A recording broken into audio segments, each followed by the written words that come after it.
अपनी मर्यादा से पर माघ मेले में जाने की एक बार अगर आपने अपनी मर्यादा से समझौता किया तो बार बार नहीं हम कोई गलत परंपरा स्थापित नहीं कर रहे। का कहना है देखिए गलत परंपरा हम नहीं स्थापित कर रहे। आप गलत आरोप लगा रहे हैं हमारे ऊपर। आप क्या आधार क्या है ऐसा कहने के पीछे? आपका कौन सी गलत परंपरा आप स्थापित कर रहे हैं? प्रशासन कह रहे कि गलत परंपरा स्थापित कर रहे हैं। प्रशासन कह रहे कि प्रशासन नहीं, तुम बोल रहे हो कि आप गलत परंपरा स्थापित कर रहे हैं। मैं सवाल पूछ रहा हूँ महाराज जी, आप नाराज क्यों? आप नाराज क्यों? आप जवाब दीजिए हमको। मैं जवाब दे रहा हूँ, मैं दे रहा हूँ। प्रशासन का कहना है कि प्रशासन का कहना नहीं, आपने कहा कि आप गलत परंपरा प्रशासन अपना जवाब। क्या यहाँ पर प्रशासन का कानून नहीं चलेगा? ये यहाँ पर प्रशासन की बात क्यों ला रहे हो? मैं इसलिए ला रहा हूँ, प्रशासन कह रहा है परंपरा आप बता दीजिए महाराज जी, परंपरा आप बता दीजिए, परंपरा क्या है? को जानकारी नहीं है कि हम पालकी से पहले भी स्नान करने जाते रहे हैं। नहीं, अमावस्या को आप ही जाते रहे कि सब जाते रहे? हम अपनी बताएंगे कि दुनिया की बताएंगे? नहीं, आपको तो सबके बारे में पता है। प्रशासन को जानकारी होनी चाहिए ना। प्रशासन के पास लाखों रुपए का सीसीटीवी लगा रहता है। प्रशासन के अधिकारी एक एक चीज नोट करते रहते हैं। सब चीज लिखित पढ़ित में रहती है। हम पहले भी पालकी से ही स्नान करने जाते रहे हैं। प्रशासन का अधिकारी हमको लेकर के जाता रहा है और इस बार भी प्रशासन का अधिकारी ही हमको लेकर के गया है। ठीक है सर, आप एक सवाल करना चाहते हैं, बोलिए। आपने एक तुलना किया मुख्यमंत्री की एक मुगल शासक से। हाँ बिल्कुल किया। उस मुगल शासक ने तो केवल मंदिरों को तोड़ा, बनाया नहीं। इन्होंने भी तोड़ा, बनाया नहीं। इन्होंने भी तोड़ा, बनाया नहीं। 150 मंदिर तोड़ दिए और एक नहीं बनाया। चलिए बताइए, पूरी सूची, पूरे फोटोग्राफ, पूरा अक्षांश देशांश सब है हमारे पास। 150 मंदिर तोड़े और एक नहीं बनाया। चलिए, एक मूर्ति रेस्टोर नहीं की गई काशी में, केवल काशी में। और बाहर तो नहीं, बाहर भी बहुत हुआ। हमको तो काशी का डाटा पता है क्योंकि हम वहाँ रह रहे थे। हमारी सामने मैं केवल ही कहना चाहता था कि काशी में 150 मंदिर तोड़े, एक का पुनर्निर्माण नहीं हुआ। बिल्कुल सही है। तो जो आपने कहा कि उसमें अंतर है, वो अंतर तो खत्म हो गया। अन्य स्थानों पर तो बनाया ना, मेरा कहने का मतलब है। आप अन्य स्थानों की बात लेकर के आप आ गए। आप बचाव करिए। हम काशी की एक जगह की जहाँ की बात चल रही है, जहाँ के कारण हम कह रहे हैं उनको, उसी के कारण तो हम कह रहे हैं। महाराज जी, जो आंखों से हमने अपनी आंखों से जो देखा है उसके बारे में हम बोल सकते हैं, बाकी के बारे में हम नहीं बोल रहे हैं। लेकिन महाराज जी, काशी का अगर सरकार चाह रही है कि सौंदर्यीकरण हो, अरे तो भाई सौंदर्यीकरण हो, मंदिरों, हम कहते हैं खूब सुंदर तुम हो जाओ, लेकिन इनको मार करके तुम प्लास्टिक सर्जरी करोगे? तुम सुंदर होना चाहते हो, इनको मार दोगे? तुम्हारे सराउंडिंग में जो होंगे सबको मार फेंक दोगे। तो आपसे भी अगर सवाल पूछ लिया जाए कि आप पालकी लेकर जाना चाहते हैं, बाकियों का रास्ता रोक देंगे? पालकी का रास्ता हमको, किसका रास्ता रोक रहे हैं? बाकी लोग जा रहे थे, यहाँ से संगम तक 3 किलोमीटर हम गए थे। किसने शिकायत की कि हमने रास्ता रोका? बताओ। ठीक, ओके। किसका रास्ता रोका? ठीक है। आपने मंदिरों को नेस्तनाबूद कर दिया। आप हमारा उदाहरण उनके साथ दे रहे हो। हम तो जनता के साथ एकाकार होकर के जा रहे थे। एक जनता को क्षति नहीं पहुंच रही थी, बल्कि खुश हो रहे थे कि शंकराचार्य जी हमारे बीच में हैं। ठीक। और वहाँ पर मंदिरों को नेस्तनाबूद कर दिया गया, सदा के लिए समाप्त कर दिया गया।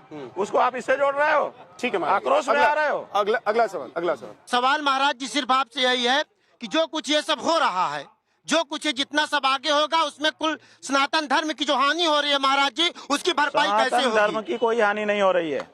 सनातन धर्म में मर्यादा ही सबसे बड़ी चीज है। अगर मर्यादा ही टूट गई तो सब कुछ टूट जाएगा।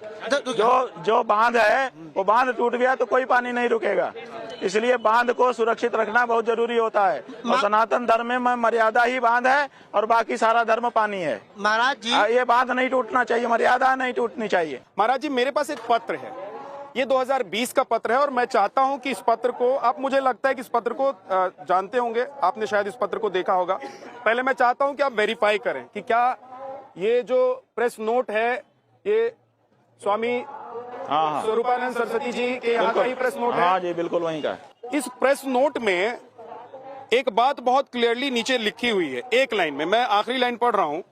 इसमें साफ तौर पर कहा गया है कि हमारे द्वारा अभी तक ज्योतिष पीठ एवं द्वारका शारदा पीठ दोनों पीठों पर किसी को अधिकृत रूप से उत्तराधिकारी एवं शंकराचार्य घोषित नहीं किया गया है। नीचे दस्तखत है स्वामी स्वरूपानंद सरस्वती, हमारे गुरुजी का है जी। इसमें क्या आप प्रश्न पूछना चाहते हैं वो बताइए। हमने पत्र भी स्वीकार किया, लाइनें भी स्वीकार की। वो लिख रहे हैं कि ना आप उनके उत्तराधिकारी हैं, ना उन्होंने शंकराचार्य। उन्होंने ये नहीं कहा है। उन्होंने जो कहा है उसको समझिए। उन्होंने कहा है हमने घोषित नहीं किया है। इसका मतलब हमने मनोनीत भी नहीं किया है, हमने तैयार भी नहीं किया है, ये नहीं है। उन्होंने लिखा है, साफ लिखा है, पढ़ लीजिए। घोषित हमने घोषित नहीं किया है, तो बिल्कुल सही है, मैं घोषित फिर नहीं से किया। पढ़ देता हूं। एक सेकंड। उन्होंने कहा कि हमने घोषित नहीं किया है। 2017 में महाराज जी का जो उत्तराधिकार का वसीयत है, वो तो वसीयत तो पंजीकृत हो चुकी थी। घोषित नहीं थी, नाम पंजीकृत तो घोषित थी। नहीं थे। नहीं, पंजीकृत तो- वसीयत जो है वो छुपी हुई है। वसीयत 17 में हुई है, 1 फरवरी 17 को हुई है, लेकिन वो उद्घोषित नहीं है। वही तो कह रहे हैं महाराज जी कि अभी तक हमने घोषित नहीं किया है। लेकिन इसका मतलब ये थोड़े है कि हमने मनोनीत भी नहीं किया है, हमने कोई व्यवस्था भी नहीं बनाई है। ये कहाँ लिख रहे हैं? वो कह रहे हैं घोषित नहीं किया है। बिल्कुल सही है, घोषित नहीं है। लेकिन घोषित तो 12 सितंबर को हुआ, उसके पहले कहाँ घोषित था? तो 11 उसके सितंबर पहले को जो भी शांत कहेगा, चाहे गुरुजी कहें चाहे चेला जी कहें, यही कहेंगे कि घोषित नहीं है। बिल्कुल सही है, एकदम 11 सही है। सितंबर को तो शांत हो गए थे। हाँ? 11 सितंबर को भाई उसके पहले का ये है, हाँ। वो कह रहे हैं कि घोषित नहीं किया है। बिल्कुल सही है, घोषित नहीं किया था ये तो उन्होंने। ठीक वैसी वो क्या बात हो गलत गई कह रहे जैसे हैं? सुप्रीम कोर्ट ने कहा कि आप शंकराचार्य हैं या नहीं हैं, हम इस पर अभी कुछ नहीं बोल रहे हैं विचाराधीन। आप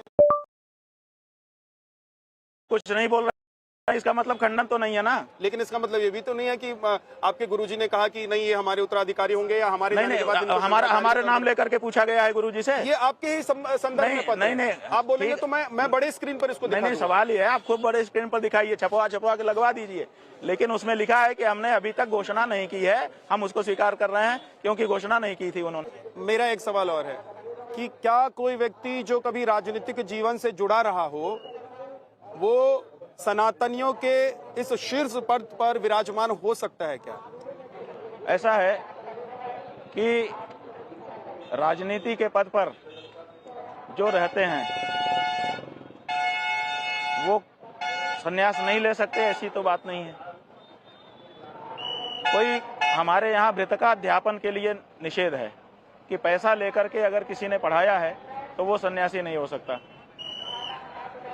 हमने तो वृतकाध्यापन तो किया नहीं है, हमने कोई राजनीति भी नहीं की है। छात्र जिस समय हम थे उस समय छात्र संघ की राजनीति होती है, छात्रों की आवाज उठाने के लिए, उसमें हम जरूर निर्वाचित हुए थे छात्रों के कहने पर, तो उसके बाद मैं ये मान लेता हूँ कि आप जो कह रहे हैं ऐसा कोई शास्त्रीय निषेध है मैं नहीं। ये मान ले रहा हूँ कि आप जो कह रहे हैं यही ब्रह्म वाक्य है। ब्रह्म वाक्य से बड़ा वाक्य है, हम कभी झूठ नहीं बोलते। नहीं, मैं झूठ की बात तो कर ही नहीं रहा हूँ, मैं ये कह रहा हूँ कि प्रक्रिया यही है, क्योंकि प्रक्रिया इसके यही बाद है। जब ये सब चलेगा उसके बाद आप बिल्कुल बिल्कुल बिल्कुल। महाराज जी, आपने एक आरोप बहुत गंभीर लगाया। आपने कहा कि योगी आदित्यनाथ की जो पुलिस वहां पर मौजूद थी वो जानबूझकर भगदड़ कराना चाहती थी, आपको मारने की साजिश रची गई थी।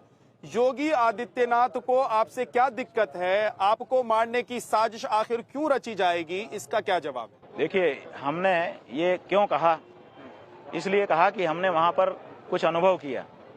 अनुभव क्या किया कि पहले हमको बहुत देर तक रोका गया, रोक करके माइक में बार बार अनाउंस करके भूमिका बनाई गई कि माहौल बिगाड़ रहे हैं। उसके बाद फिर हमारे लोगों को पकड़ करके हमसे दूर कर दिया गया, इतनी दूर कि हम उनको देख भी नहीं सकते थे, वो भी हमको नहीं देख सकते थे। उसके बाद सादे ड्रेस में पुलिस ने हमारा अपहरण किया, तन्हा अकेले हम, और हमको ले जा करके अज्ञात स्थान पर रख दिया। वहाँ पर रखे रहे, आधा घंटा वहाँ पर हम खड़े रहे। उसके बाद फिर दूसरी जगह पर वो लोग आए, ले गए, फिर वहाँ पर 15-20 मिनट रखे रहे, फिर तीसरी जगह ले गए, फिर वहाँ पर 15-20 मिनट रखे रहे, तब चौथी जगह पर यहाँ ले आए। तो हम ये विचार कर रहे हैं कि आखिर ये ऐसा क्यों कर रहे थे, आखिर वो हमको अकेला क्यों कर रहे थे और बार बार इंसिस्ट क्यों कर रहे थे कि नीचे उतरो नीचे उतरो। तो नीचे उतरो का मतलब है कि हम जैसे ही नीचे उतरते 150-200 जवान थे वो सादे ड्रेस में, वो कृत्रिम भगदड़ उत्पन्न करते और हमको मार देते। रामभद्राचार्य जी हैं, वो कह रहे हैं कि आपने शास्त्र के विरुद्ध कार्य किया है, आपको ना सुख मिलेगा, ना शांति मिलेगी और ना गति मिलेगी। आपने परंपरा तोड़ी है, स्नान के लिए सभी पैदल ही जाते हैं, आप पैदल क्यों नहीं जा सकते? जरूरी नहीं है कि हम उनका जवाब दें, हम किसी विद्वान व्यक्ति के प्रश्न का जवाब देना चाहेंगे, हम उनको विद्वान नहीं मानते। लेकिन आपने शुरू में कहा था मुझे कि मैंने आपसे बोला अगर वो विद्वान होते हाँ। तो उन्होंने उपनिषद पढ़े होते। उपनिषद में साफ लिखा है कि जो अंग विकल होता है वो दंड संन्यास धारण नहीं कर सकता, तो उन्होंने उपनिषदों के विरुद्ध जाकर के दंड धारण किया हुआ है। इसका मतलब उन्होंने उपनिषद पढ़ा नहीं है, तो जो पढ़ाई नहीं है उससे उसकी बात का क्या जवाब हम दें? महाराज जी वो कथावाचक हैं, वो जो हों, लेकिन वो शास्त्र के अध्येता नहीं है, शास्त्र का अध्ययन करके उसको मानने वाले नहीं हैं। अब कुछ और सवाल है मेरे। हाँ, खूब करिए। मैं वो सवाल आपसे पूछता हूँ। पूछिए। शाही मथुरा विवाद पर आपकी क्या राय? हाँ? शाही मथुरा विवाद पर? अरे भाई, हमारे भगवान की जन्मभूमि है, जल्दी से जल्दी हमको मिलनी चाहिए। राहुल गांधी राम मंदिर जाने वाले हैं, उनको नहीं जाने देना चाहिए, क्योंकि वो अब हिंदू धर्म में नहीं है। हिंदू धर्म में नहीं है वो? जी। कैसे? उन्होंने संसद, भारत की संसद में खड़े होकर मनुस्मृति के बारे में गलत बयानी की थी। मनुस्मृति हिंदुओं का धर्मशास्त्र है, तो जो व्यक्ति जिस धर्म में होता है कम से कम उस धर्मशास्त्र का तो पालन करता है, आदर करता है, उसके बारे में गलत नहीं बोलता है। तो जब ये बात हमारे सामने आई तो हमने कुंभ में ही उनको नोटिस भेजा था। उसके बाद 2-3 रिमाइंडर भी हमने भेजे, लेकिन उन्होंने कोई जवाब नहीं दिया। तब हमने उनको हिंदू धर्म से बहिष्कृत घोषित किया है और आज भी वो बहिष्कृत हैं। अच्छा, एक इसी से जुड़ा हुआ सवाल है कि जैसे आज आप हठ स्वरूप योग पर बैठ गए हैं, क्या अगर राहुल गांधी राम मंदिर जाना चाहेंगे तो वहां द्वार पर आप इसी तरीके से बैठ जाएंगे अपने शिष्यों समर्थकों के साथ कि राहुल गांधी को मंदिर अंदर नहीं जाने देंगे? ऐसा है कि जब हम पूजा कर रहे हैं वो किसी मंदिर में, और अगर राहुल गांधी वहां आना चाहेंगे तो हमारे लोग उनको नहीं आने देंगे। वो कहाँ जा रहे हैं हमको पता थोड़े है कि हम जाके वहाँ बैठ जाएं। लेकिन अगर जहाँ हम पूजा कर रहे हैं वो मंदिर में और वहाँ पर हमारे ज्ञान में वो आ जाए तो वो बिल्कुल नहीं आ सकेंगे। किसी भी गैर हिंदू को हिंदू मंदिर में नहीं जाना चाहिए। क्यों जाना चाहिए? और जाता हो तो रोकना चाहिए उसको अपने जगह पे जाना चाहिए जहाँ उसकी जगह। राहुल गांधी कहते हैं जनेऊधारी हिंदू है। भाई, उनके कहने से नहीं होगा। अगर उनको हिंदू होना है तो हिंदू धर्म ग्रंथों का अपमान करना उनको छोड़ना होगा। ऐसे तो और भी समाजवादी पार्टी के कुछ नेता हैं, वो लोग भी करते हैं। जो भी करेगा उसको कार्रवाई तो की जाएगी। धर्मपीठ होता ही इसीलिए है।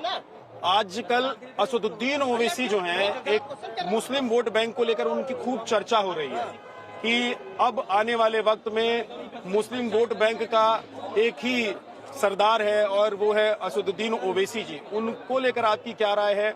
और दूसरी तरफ संघ और बीजेपी है, उनको लेकर आपकी क्या राय है? ऐसा है कि राजनीति में हम ज्यादा राय नहीं लगते। जब हमारे धर्म के बारे में किसी पार्टी के राजनेता के द्वारा कोई बात कही या की जाती है और उससे हमको खरोंच लगती है तब हम बोलते हैं। तो अगर वो कुछ बोलेंगे तो हम उनके बारे में भी करेंगे। संघ बोलेगा संघ के बारे में करेंगे, बीजेपी बोलेगी बीजेपी के बारे में करेंगे, कांग्रेस बोलेगी कांग्रेस के बारे में करेंगे। किया ही है हमने। जब काशी में पहली बार मंदिर तोड़े जाने लगे, रानी भवानी मंदिर तोड़ा जा रहा था, उस समय मायावती सरकार में थी, हमने आंदोलन किया था, हमने रिस्टोर कराया था उसको। आज रानी भवानी तारकेश्वर मंदिर जो विश्वनाथ मंदिर के बगल में बचा है वो हमारे कारण बचा है। उस समय मायावती की सरकार ने ये काम शुरू किया था। उसके बाद अखिलेश यादव आए। अखिलेश यादव के समय में हमने अखिलेश यादव का विरोध किया, डट करके विरोध किया। सत्ता में अगर वो दोबारा नहीं आ पाए उसमें हमारा भी एक विरोध का अंश था। और कांग्रेस के समय में हमने गंगा माता की अविरल निर्मल धारा का आंदोलन किया। 3 बांध, एक बांध में 600 करोड़ खर्च हो चुके थे, बाकी बांध में भी काम हो चुका था, उनको हमने निरस्त कराया ताकि गंगा की अविरलता निर्भर रहे। गंगा को राष्ट्र नदी घोषित कराया, हमने तगड़ा आंदोलन किया। और बीजेपी के समय में भी जब मंदिर तोड़े जाने लगे तो हमने उसका विरोध किया। तो हमने ये नहीं देखा कि पार्टी कौन सी है, हमने ये नहीं देखा कि नेता कौन रहा है, हमने ये देखा कि हमारे धर्म की क्षति हो रही है, इसको बचाना चाहिए। महाराज जी, योगी जी के बारे में आपने अपने विचार बता दिए। इनके बारे में? योगी आदित्यनाथ के बारे में। अब जिस प्रकार, देखिए सुनिए, आप ये भी समझ लीजिए, योगी के बारे में हमारे अनेक विचार हैं। जब हमको मंदिर के बारे में पूछा जाता है तब वो हमारे लिए क्या है? औरंगजेब हैं, ठीक है। लेकिन और भी उनके कौन हैं, उनके बारे में जब पूछा जाएगा तो वो विचार भी हम बताएंगे। क्या बताइए ना? जो भी हम क्यों, जब पूछिए, जब आप प्रसंग निकालिए, बता ही रहे हैं महाराज, आप प्रसंग तो निकालिए, आप प्रसंग तो निकालिए। मैं निकाल रहा हूँ। आप जब प्रसंग निकालेंगे तब हम कहेंगे। उत्तर, जैसे आपने कहा कि महाराष्ट्र में आप उद्धव को मुख्यमंत्री देखना चाहते हैं। अरे भाई, वो इसलिए देखना चाहते थे कि धोखा हुआ था। यूपी में किसको देखना चाहेंगे मुख्यमंत्री? उसके हम तो सनातनी को देखना चाहते हैं। कोई ऐसा व्यक्ति, नाम से हमारा कोई लेना देना नहीं है, सच्चा सनातनी होना चाहिए। योगी जी को सनातनी नहीं मानते? हो जाए वो सनातनी, हो जाए वो सनातनी। अभी नहीं है क्या? अरे सनातनी होते तो शंकराचार्य का अपमान उनकी पुलिस करती और फिर भी 4 दिन बीत जाता। बाबा बागेश्वर को आप राजनीतिक एजेंट कहते हैं क्योंकि वो कहते हैं कि जात पात की करो विदाई, सारे जो हिंदू हैं सनातनी हैं वो भाई भाई। तो अगर वो राजनीतिक एजेंट हैं तो किसके एजेंट हैं? और अगर वो कह रहे हैं कि सब लोग साथ आ जाओ, जात पात की विदाई कर दो, तो क्या ऐसा नहीं होना चाहिए? क्या आप चाहते हैं कि सनातनी जात पात में बटे रहें? अगर आप चाहते हैं सनातनी जात पात में बटे रहें तो लोग तो ये भी कहेंगे कि आप भी विपक्ष के एजेंट हैं। ऐसा है कि जब हम उनको कह रहे हैं कि ये राजनीति के एजेंट हैं, मान लो हमने ऐसा कहा हो, हमको तो ध्यान नहीं आ रहा है, ऐसी शब्दावली हम कहेंगे हमको नहीं लग रहा है, लेकिन मान लो कहा भी हो, किसी फ्लो में निकल गया हो, तो हम किस अर्थ में कह रहे हैं? हम इस अर्थ में राजनीति का एजेंट उनको कह रहे हैं कि राजनीति के लोग बोलते कुछ है, करते कुछ हैं। जो धार्मिक लोग हैं वो जो बोलते हैं वही करते हैं। तो अगर वो कह रहे हैं कि जात पात की करो विदाई, तो हमारा ये कहना है कि उनको तत्काल किसी दलित कन्या से विवाह करना चाहिए और सड़क पे नहीं भोजन करना चाहिए। उनको दलित कन्या से विवाह करके उसके हाथ की बनाई रोटी खा करके दिखा देना चाहिए कि देखो मैं जात पात को नहीं मान रहा हूँ, लेकिन ऐसा वो नहीं कर रहे हैं। तो इसका मतलब है कि राजनीति की वजह से कह कुछ रहे हैं, कर कुछ रहे हैं। इस अर्थ में हम उनको राजनीति वाला कहते हैं। वो कहते हैं कि 4 संतान कम से कम करना चाहिए सनातनियों को। इस पर हम कहते हैं 4 नहीं, हमारे यहाँ शतपुत्रवती भव, 100 पुत्र करो ना, कौन मना करता है? क्यों स्टॉप लगाते हो? आप समझिए कि जनतंत्र के समय में जब एक एक वोट का महत्व होता है, उस समय हिंदू अपने बच्चों की संख्या कम करके राजनीतिक रूप से बहुत पीछे जा रहा है, और जो लोग ज्यादा बच्चा पैदा कर रहे हैं वो आगे भविष्य के राजा हैं। इसलिए कम बच्चा पैदा करना बिल्कुल सही नीति नहीं है। हमको पर्याप्त बच्चे पैदा करना चाहिए। देश की आबादी तो इतनी वैसी, देश की आबादी का प्रबंधन किया जाना, कोई चीज बढ़ जाए तो उसका अच्छा प्रबंधन करना चाहिए। आपके नेताओं को प्रबंधन आता ही नहीं है। अगर इनके पास आबादी की समृद्धि है तो उसका सदुपयोग करना आप शुरू करें। प्रबंधन कैसे होना चाहिए? अब कोई पूछे तो आपको बता दें। आप क्या करोगे? पूरी दुनिया में जाएंगे आप? हम दुनिया में नहीं जाना चाहते। बात नहीं कर रहे इस वक्त, दुनिया में जाने की बात नहीं है, पूरे हिंदुस्तान से बात कर रहे हैं। हम जब हमसे कोई ऐसा व्यक्ति पूछे कि भाई ये कोई बताइए इसका प्रबंधन, तो हम बताएंगे, बिल्कुल बताएंगे। हम चाहते हैं कि बढ़ी हुई जनसंख्या का अच्छा प्रबंधन किया जाए, घटाने पर जोर न दिया जाए। अच्छा, हमारा ये सिद्धांत है। आपको भी क्या ऐसा लगता है कि हिंदुओं की जनसंख्या कम हो जाएगी तो जैसे पाकिस्तान में, बांग्लादेश में हुआ, हिंदुस्तान में भी वैसा? हाँ बिल्कुल, हम राजनीतिक रूप से पिछड़ जाएंगे, बाद में हमारे ऊपर अत्याचार होगा और हम विलीन हो जाएंगे। इसलिए किसी भी दशा में किसी भी हिंदू को जनसंख्या कम करने पर विचार नहीं करना चाहिए। जितना आते हैं भगवान की दया से आने देना चाहिए। आप अखिलेश जी से जब बात कर रहे थे तो आप कह रहे थे कि आप अभिमन्यु की तरह लड़ रहे हैं, तो ये चक्रव्यूह बनाया किसने? अभिमन्यु की तरह से लड़ रहे हैं। चक्रव्यूह कौन बनाता है आप तो जानते ही हैं। तो एक सेकंड रुक जाइए सर। ये जो है कल्पना के सवाल हैं, इसमें मत ले जाइए, तथ्यों के सवाल पूछिए। नहीं, मैं ये जानना चाह रहा हूँ कि अगर आप अभिमन्यु बनकर, अभिमन्यु का मतलब ये है कि सनातन धर्म के लिए लड़ाई लड़ रहे हैं, उसमें सबको साथ खड़ा होना चाहिए, नहीं खड़े हो रहे हैं, ये हमारा कहना मतलब। अच्छा, लेकिन उस अखिलेश यादव की समाजवादी पार्टी नमाजवादी पार्टी कही जाती है। क्यों कही जाती है? क्योंकि हिंदुओं के किसी मुद्दे पे खड़ी नहीं होती उनकी पार्टी। क्यों नहीं खड़ी होती है? क्या हिंदू वोटर नहीं है उनके? यही हमने उनको कहा कि हम तो अकेले रह जाते हैं जब हमको अपने लिए लड़ने का मौका मिलता है। यही हमने उनको कहा। और क्या कहा हमने? अगर अखिलेश यादव आपको फिर से फोन करें और कहें कि हम आपसे मिलना चाहते हैं, या आप लखनऊ आपको बुलाना चाहें वो, तो आप जाना चाहेंगे? बात यह है कि हम किसी नेता प्रेता से मिलने नहीं जाते, चाहे कोई हो। अगर वो आएंगे, हमारा दरवाजा सबके लिए खुला रहता है, जैसे इनके लिए, जैसे इनके लिए, जैसे आपके लिए, जिन्होंने कार सेवकों पर, जिनकी पार्टी ने कोई आए, आगत का स्वागत है, ये हमारी संस्कृति है। जिन्होंने आप पर लाठी चलाई, उसका जो कर्म है उसका फल अलग वस्तु है, लेकिन जो दरवाजे पे आ गया है उसका शत्रु का भी स्वागत हमारे पूर्वजों ने किया है, हम करते हैं। और अरशद मदनी कहते हैं कि देश के मुसलमान ठगे हुए महसूस करते हैं। आपको लग रहा है कि भाई वो अपना अनुभव कह रहे हैं, उनको कोई अनुभव हुआ होगा, इसी के अनुभव को हम कैसे डिनाई कर सकते हैं? तो अल्पसंख्यक वो कहते हैं, तो जितना रोएंगे, जितना पैर पटकेंगे, उतना और ज्यादा मिलेगा। इसलिए रोना उनकी टैक्टिस है, में नहीं है। वो रोते हैं ताकि और ज्यादा मिले, और ज्यादा मिले, टैक्टिस है उनकी। उनके मंदिर मस्जिद को तोड़ा जा रहा है, वो कहते हैं। आपको लग रहा है देश में ऐसा माहौल हो गया है 2014 के बाद, अभी तक मुसलमान प्रताड़ित हैं, पीड़ित हैं, उनके मंदिर मस्जिदों को टारगेट किया जा रहा है? अभी तक कोई मस्जिद नहीं तोड़ी गई। अभी तक कोई मस्जिद, एक भी रिपोर्ट नहीं हुई है कि तोड़ी गई हो। हाँ, जो मंदिर था, वो मंदिर के बारे में मांग जरूर प्रबल हुई है, और वो होना भी चाहिए। जिस समय वो ताकत में थे, उन्होंने मंदिर तोड़े, तो जब हिंदू ताकत में आएगा तो पलटेगा नहीं तख्ता। बहुत बहुत शुक्रिया महाराज जी, हमारे साथ आपने इतना सारा वक्त निकाला, और हर सवाल का मुझे लगता है कि आज जवाब मिला होगा। हर विवाद पर हमारी बात हुई। बड़ी अच्छी बात ये रही कि सबको आपने संयमित भी रखा। बहुत सारे यहाँ पर आपके भक्त हैं, समर्थक हैं, लेकिन सब संयमित होकर आपने जवाब दिया। बहुत बहुत धन्यवाद आपका।